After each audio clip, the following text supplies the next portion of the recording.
Hi, I'm Tim Peterson. We're going to go over the cross collar choke as a setup in order to get the hip bump sweep, follow the hip bump sweep up with the Kimura. Okay?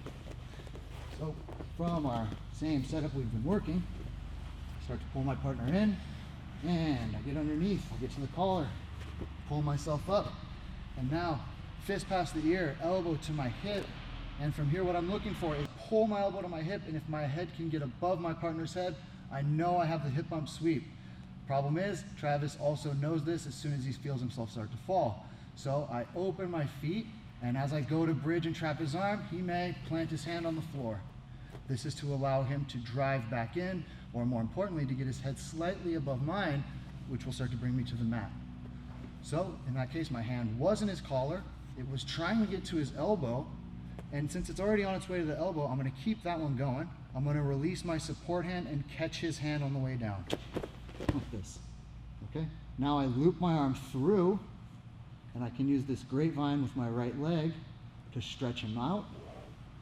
I slide my arm through, grab my own wrist, and grab his wrist. I can start by using my thumbs in the grip, but then I want to remove them and throttle both my hands forward like this. So making two paw grips. Okay? Once I've throttled my hands forward, I bring his hand towards his shoulder, I bring his elbow above his shoulder, and now I'm going to twist my elbows behind my torso, turn my biceps out, and then close my guard and look to the right as I slowly move his hand towards the back of his head. Okay? So from the same position, what I was doing was I was grabbing onto my own wrist, throttle, elbows close, biceps start to turn out, and then everything turns together. My knees, my eyes, my shoulders turn towards his head. Okay, very slight movement. So, from our start, work my way up, cross collar grip, threatening the same set of attacks that we have been. Now I feel I can get my head above his head. So I start to plant my feet, and as I go to hip bump, he's planting his hand. No problem, I was already on my way to the elbow. I release the support hand and catch his hand on the way down.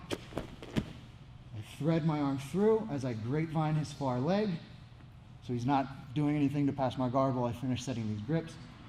I get two paw grips, throttle them forward. Now I move his hand towards his shoulder, his elbow above his shoulder, and I'm going to reclose my guard. Biceps out, look to the right, and finish. Okay. So basic Kimura off of the hip bump sweep. I would remind you to continue to think about how this mechanic is similar to the general principles we've been using to break down the support, that being that I'm turning his bicep in, turning his bicep in. Likewise, I'm turning my biceps out, turning my biceps out. And so there's a relationship between those two, and that exists in the Kimura, in the close guard, in really any position in jiu-jitsu where you're contesting your arm positions. Okay? The person with the biceps out is going to be the person that's ahead. If you want more videos, please click below to subscribe. If you want to dive in deeper, you can click here to get a free video seminar I did of one of my favorite sequences from standing to submission. And if you have any questions or anything you want to see, please leave it in the comments below.